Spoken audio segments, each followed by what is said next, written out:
오늘은 6월 22일입니다. 오늘도 새벽 예배 오신 여러분들을 우리 주님의 이름으로 환영하고 축복합니다. 같이 기도하고 예배를 시작하겠습니다. 하나님이 주시는 새 날입니다. 매일매일 똑같이 아침에 일어나는 것 같아도 다른 날입니다. 하나님이 우리에게 허락하시는 선물과 같은 날입니다. 이 월요일을 하나님의 말씀으로 예배로 시작함이 하나님 우리 안에 순간순간 들어오는 죄에 대한 유혹들을 능히 떨쳐낼 수 있는 힘을 이 예배의 말씀을 통해서 얻을 수 있게 하여 주옵소서. 하나를 넘어가면 그 다음에 또 우리에게 유혹이 올 만한 것들이 또 생깁니다. 그러나 그것도 이겨서 우리가 죄의 종이 되지 않고 우리가 악한 마귀에게 있어서 우리 자신을 넘겨주는 일들이 생기지 않도록 말씀으로 우리를 강건케 하여 주시고 기도로 하나님과 교제할 수 있게 도와주시옵소서. 감사합니다. 예수님의 이름으로 기도합니다. 아멘. 네, 오늘 말씀은 사사기 8장입니다. 사사기 8장 22절에서 27절입니다. 사사기 8장 22절에서 27절입니다. 사사기 8장 22절에서 27절 찾으셨으면은 저와 여러분이 제가 여러분들을 위해서 읽어드리도록 하겠습니다. 그때 이스라엘 사람들이 기드온에게 이르되 당신이 우리를 미디안의 손에서 구원하셨으니 당신과 당신의 아들과 당신의 손자가 우리를 다스리소서 하는지라.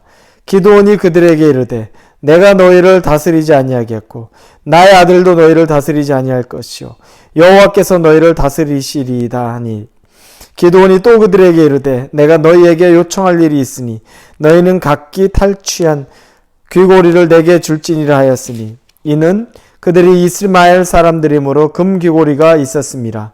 무리가 대답하되 우리가 즐거이 드리리이다 하고 겉옷을 펴고 각기 탈취한 귀고리를 그 가운데 던지니 기드온이 요청한 금 귀고리의 무게가 금 1700세겔이요 그 외에 또 초승달 장식들과 패물과 미디안 왕들이 입었던 자색 의복과 또 그 외에 그들의 낙타 목에 둘렀던 사슬이 있었더라.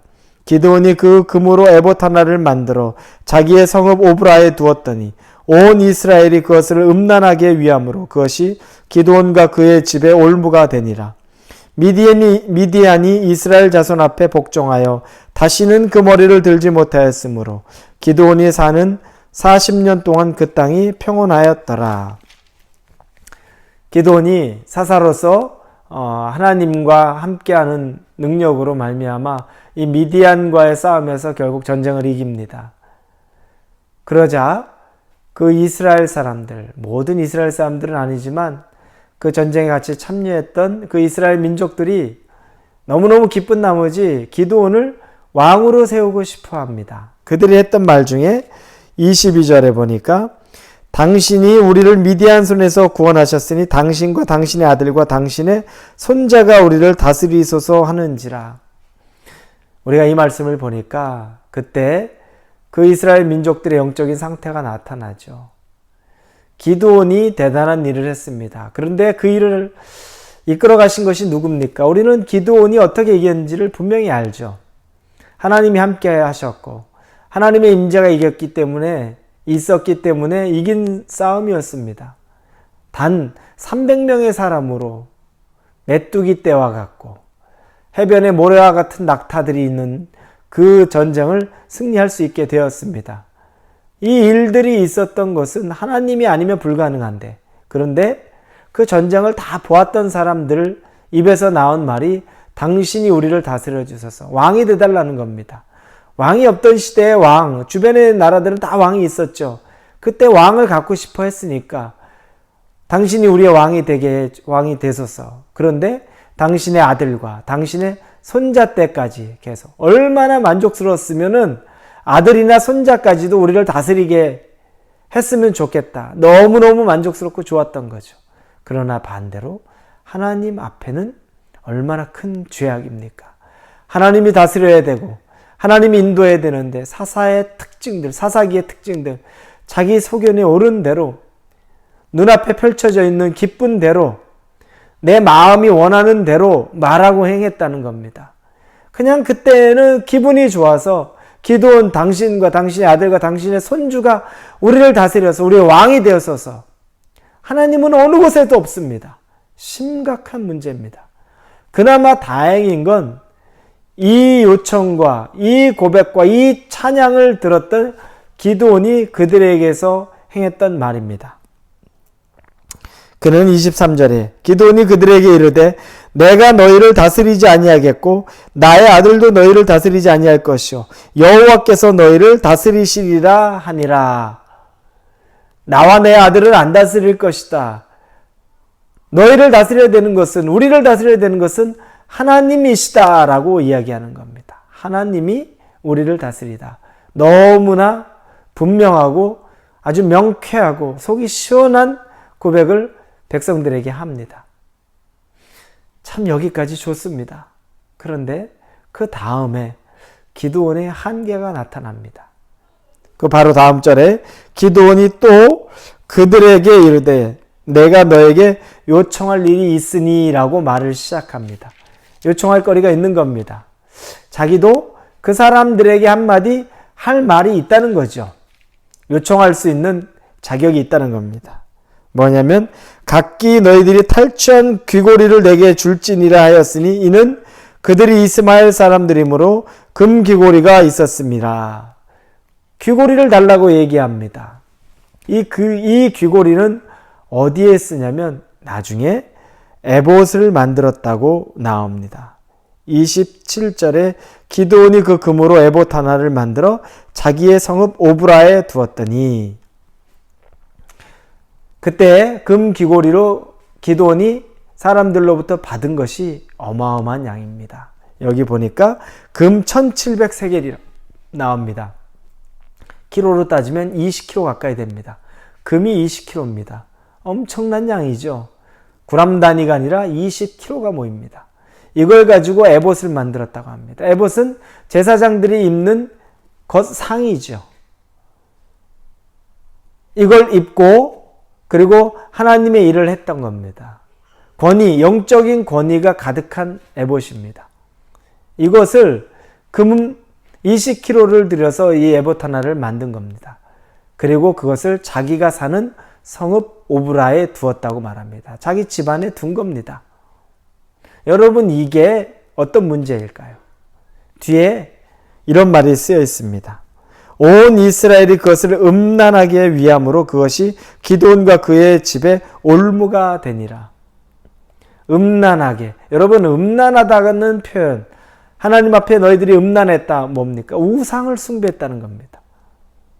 아니, 에봇이 우상이 되어버린 겁니다.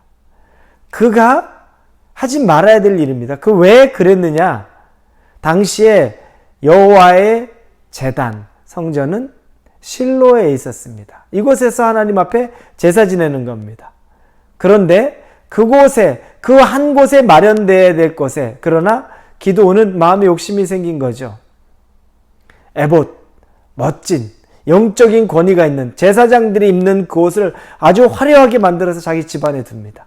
근데 후일에 어떤 일이냐면 사람들이 실로에 가서 하나님 앞에 제사를 지내고 하나님 앞에 엎드려지고 예배를 드려야 되는데 실로에 안 갑니다. 그리고 엄청나게 멋있게 만들어진, 값비싸게 만들어진 휘황찬란한 오브라에 있는 이곳, 기드온이 머물고 있는 이곳으로 와서 예배를 드립니다. 엉망진창이 되는 거죠. 하나님에게 가야 될 수고를 안 하고 이곳으로 옵니다. 여기가 더 좋아 보이는 겁니다. 이 일을 기드온이 한 겁니다. 마음 안에 사람들이 왕으로 세우는 것은 기드온이 이겨냈습니다. 나는 왕 되지 않겠다. 여호와께서 너희를 다스리게 해라. 나와 내 아들들은 그렇게 하지 않겠다. 거기까지 귀한데 또 하나의 유혹을 넘기지 못합니다. 보기에 좋아 보였고 영적으로 권위 있어 보였고 그리고 사람들의 이목을 끌만한 것들, 이런 것들에 관심 갖는 겁니다. 여러분, 이런 일들 많이 있습니다. 어느 순간 교회도 초대형 교회, 엄청나게 아름다운 교회, 사람들의 이목을 집중시키는 교회, 건물, 건물이 교회가 되어버렸습니다. 교회는 성도들의 모임이죠. 성도들이 모여 있는 곳. 그리고 엄밀히 말한 우리가 지금 말한 건물의 교회는 예배당이라고 지칭해야지 맞습니다. 그런데 그곳을 우상화시킨 겁니다. 음란하게 섬기는 겁니다. 교회 자체가 하나님같이 되어버렸습니다. 교회 자체가 엄청난 물질을 투자해서 어마어마한 권위가 되어버렸습니다. 하나님이 있는지 하나님이 없는지 상관없이 그 교회 사람들의 이목으로 관심으로 집중돼서 대단한 관심으로 그것을 끌고 옵니다. 거대화되고 규모가 어마어마한 황금의 성전 같은 그런 것이 요즘에 교회가 되어버렸습니다. 예배당이 정말 하나님이 있어야 되는 것을 그 엄청난 휘황찬란한 것으로 중심부에 세워진 그것으로 말미암아 하나님을 대신하게 되는 거죠. 사람들이 그것을 음란하게 섬기는 일이 비일비재합니다. 하나님보다 그 예배당 더 중요하게 여깁니다. 하나님보다 더 귀하게 여깁니다. 하나님 일 못하고 하나님 일을 해야 되는 그 물질을 그 예배당 짓는 곳에 다 집어넣어 버렸습니다. 그리고 스스로 만족해합니다. 즐거워합니다. 그런데 요즘 코로나 사태를 보면서 하나님의 심판이 아닌가라는 생각이 들 정도입니다. 그 큰 예배당, 그 멋진 예배당 안에 모이지를 못합니다. 하나님이 모이지 않게 합니다. 모여도 25%, 이 캘리포니아 25% 이상 들어가지 못하게 합니다. 성도수가. 더 이상 의미가 없어진 겁니다. 아무리 크게 져도 꽉꽉 차서 사람이 들어갈 수 없을 만큼 제한이 되어진 겁니다. 하나님이 우리에게 말씀하시는 사인 같아요. 기드온이 그 일을 한 겁니다. 그 유혹을 못 벗어난 겁니다. 화려함. 그리고 그걸 가지면 내가 뭔가시 된 것 같은 그 욕심. 우리 목회자들도 갖기 쉬운 욕심. 성도들도 동일하게 갖기 쉬운 욕심. 휘황찬란한 교회. 휘황찬란한 건물. 우리 개개인에게도 영적인 욕심이 있어서 하나님 더 깊이 알기를 원하는 것보다는 에봇과 같이 여기는 직분들, 세상의 사람들로 받는 관심과 칭찬들, 이것이 더 중요하게 된 시대입니다. 이걸 음란하다고 이야기합니다. 우상이 되어버렸다는 겁니다. 우리에게 있는 우상들은 다 처리해야 됩니다. 여러분과 우리 교회들에게 있는 우상들은 다 처리해야 됩니다. 하나님을 앞세우지 않고 하나님에게 집중돼야 될 것에 그 집중이 더 멋진 다른 곳으로 빠지게끔 만드는, 우리가 이렇게 만들어 놓은 우상들은 다 제어해야 됩니다. 기드온은 치명적인 실수를 범함으로 그 후손들이 음란하게 우상으로 그 에봇을 섬기고 하나님에게 나아가야 될 실로로 가지 않고 이 오브라를 모이게 하는 그 죄악을 저질렀습니다. 그걸 하나님이 지적한 것입니다. 그에게 공이 있지만 그에게 치명적인 잘못이 있다는 것을 오늘 말씀을 통해 보게 됩니다. 사랑하는 우리 성도 여러분, 하나님 외에 더 집중받게 만드는 것은 우상입니다. 그건 우리를 음란하게 만드는 것, 우리가 음란한 자가 되는 것입니다. 그런 것들은 철저하게 다 끊어내야 됩니다. 교회도 그래야 되고 성도도 그래야 됩니다. 직분이 우상이 됩니까? 직분이 과시가 됩니까? 차라리 없는 게 나을 수 있습니다. 그런 분들도 주변에 너무 많습니다. 우리 교회도 우리 교회가 나아가야 될 방향, 겉으로 치장하는 것 하나도 중요하지 않습니다.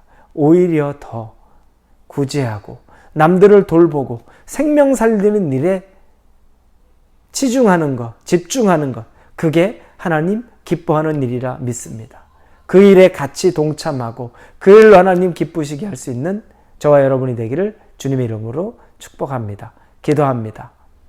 주님, 기드온이 잘했지만 하나님에게 영광 올려드렸지만 치명적인 실수를 했습니다. 마음 안에 욕심이 있었습니다.